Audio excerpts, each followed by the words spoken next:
Hi, I'm Jason Leahy, Executive Director of the Illinois Principals Association. Appreciate you joining me for this edition of IPA Talk. It's a running series where we talk about various issues going on in the profession and with the association. And apparently the ratings have been good enough for us that we've been able to keep things going. But with me today, I'm fortunate to have my colleague in arms, my counterpart in Indiana, Dr. Todd Bess, as Executive Director of the Indiana Association of School Principals. Occasionally we let Hoosiers over here into Illinois, right? But we're going to talk a little bit about the school leader paradigm and our introduction of that and how we're looking at school leadership in a bit of a different way, and what we feel like is a more comprehensive way. So Todd, thanks for being with me. Well, thanks, Jason. Yeah, glad to cross over the border here to the Illinois land and bring greetings from all the Hoosiers in Indiana. This has been a great relationship that we've had with IPA for lots of years, and now this whole school leader paradigm has just solidified that, and it's been some great work. Yeah. So let's just talk a little bit about that. So we are launching this new paradigm in our various states, and I think it's important as we talk about this, maybe to give us a little bit of context from a history perspective. This is really a venture, a journey that we started about 2 years ago. Did this together, worked in collaboration with our colleagues also in Missouri, Wisconsin, and Washington State as well. But what got us started and talking about first was this idea of supporting school leaders over time, from an aspiring leader to help support them with their intentional growth, from being an aspiring leader to an accomplished leader. But what was interesting through that process is we looked at what do we lay as a foundation of the continuum of how we help people over the course of their careers. You know, we looked at standards, which are not bad, ISLIC. We looked at the new professional school educator leader standards. That's right. We looked in Illinois at our standards. We obviously looked in other states as well, but didn't feel like those standards really were meeting the need.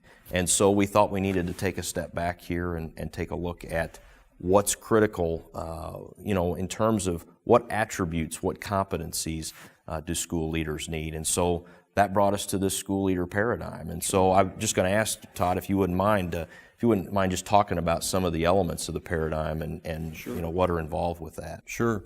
Well, Jason hit on the standards, and they are essential. We do have to follow those. Hopefully our building leaders that are coming out of our prep programs are well grounded in those. Those give us a great job description to go forward. Right. You need to do this. You should be attentive to this.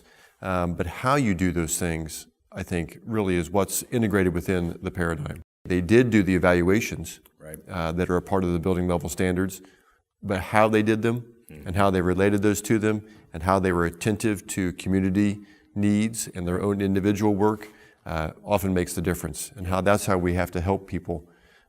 We're excited in Indiana for this paradigm. We've run it through some pretty rigorous reviews at both the building level standards or building levels and the higher ed levels as well. And everybody goes, this is some really good work. And so it's been a great journey, and we're ready to launch. Yeah. So just to give kind of a quick brief description here of it, in the center of the paradigm we have the learning leader. We do. Around that learning leader we've got a pyramid that is intentional in its structure that describe these personal intelligences, how leaders need to be smart about leadership. So you've got the personal intelligence on the bottom, we have social and systems, and within those we describe competencies and attributes. Surrounding those intelligences, we have context. And leadership doesn't happen in a vacuum. It happens within context of this tug and pull between the leader and the community, the school, the kids, the staff, those things. And then surrounding that is this cycle of continuous improvement.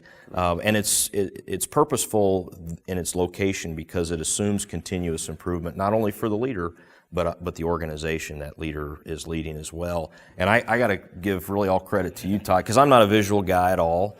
And I remember the day pretty well that we really started to coalesce around these concepts.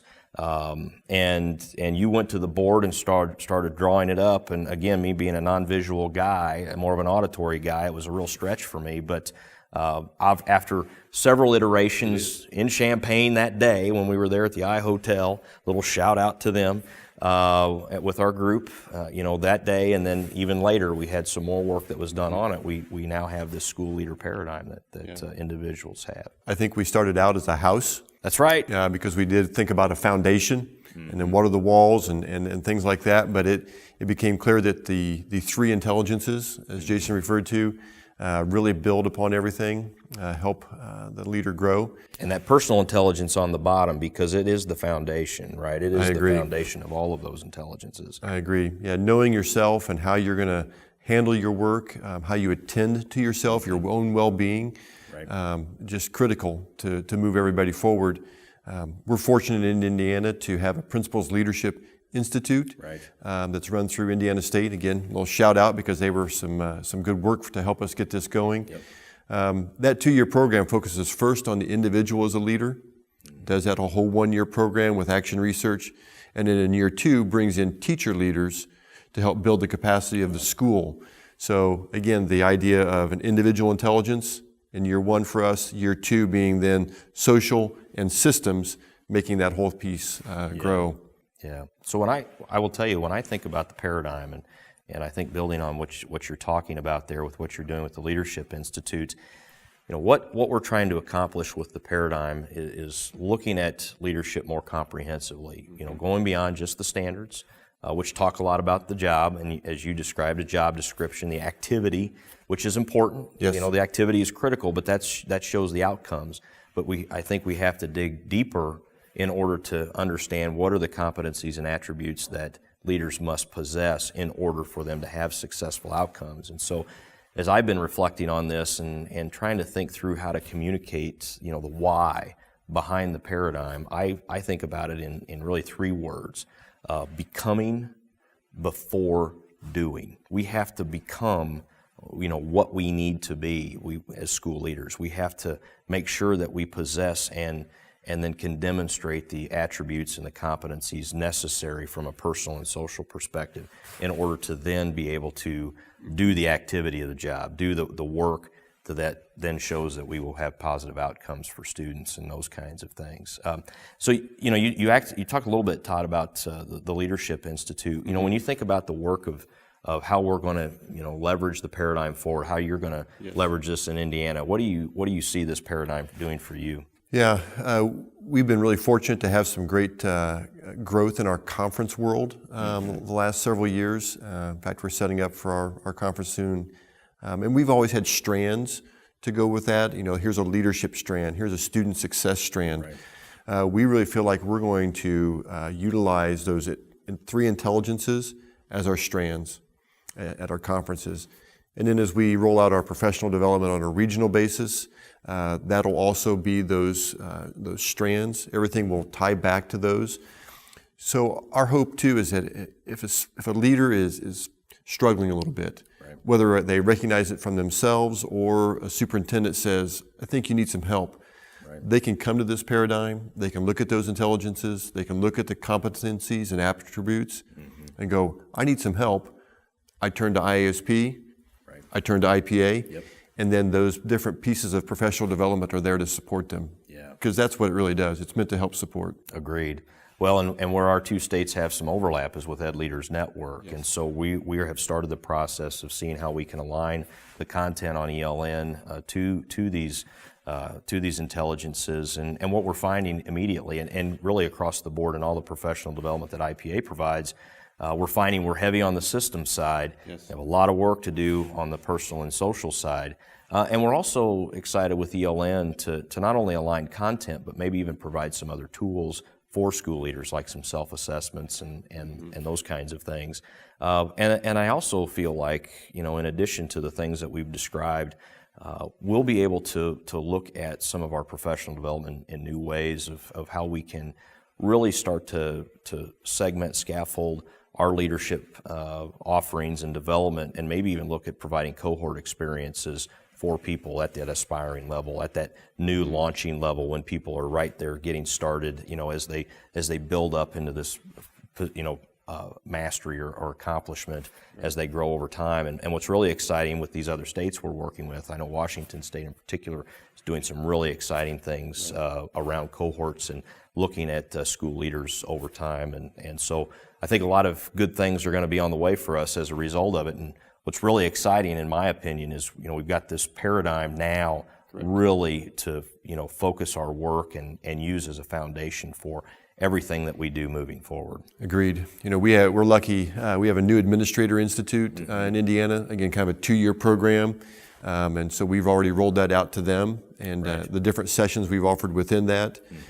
That's a cohort-based idea as well. We have 70 in that this right now, and then we'll begin another cohort going forward. Right. You referred to that idea of aspiring, and then the beginning, and that's really what we're thinking about too. So at our Aspiring Conference we'll run in April, we'll talk about this, and then beginning, and then developing, and then proficient, and how all those other terms that we can put to them. We kind of coined the phrase from aspiring to retiring. Right, yeah. Because we even bring our retired administrators back to serve as mentors.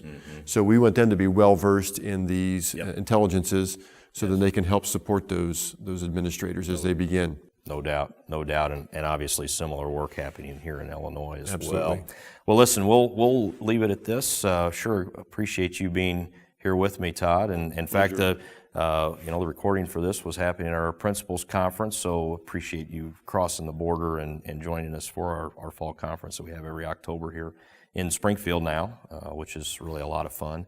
And look forward to the continued collaboration with Indiana and our other partners to do some really special things for our leaders, because it's through our collective capacity we can make some good things happen. So. I agree. And that's been the wonderful thing with those other states coming to the table, helping us refine this kind of vision that you had. Right. You had thanks for that. You had this vision of saying, hey, we've got to support our administrators beyond the standards. Yeah. So then around a lot of table talk and some good food and some diagramming. Well, and I think it's worth noting. And I think it's worth noting too. It wasn't just association staff that did work on this. We in Illinois we worked with our professional development committee, make up board members and sitting school leaders. I know you did some things similar in your states, and I know it was happening in the other states as well that have been working with this in this collaboration of really a group effort. So appreciate your engagement and willing to help out, because through our collective capacity we really are able to do some pretty special stuff and see some good things happen moving forward. It's a great start. Let's just keep it going. Agreed. So Jason Leahy here with Dr. Todd Bess, Executive Director of the Indiana Association of School Principals. Thanks for joining us for this edition of IPA Talk. If there's anything IPA can do for you at any time, don't hesitate to give us a call, and always can check us out on the web at www.ilprincipals.org. Take care.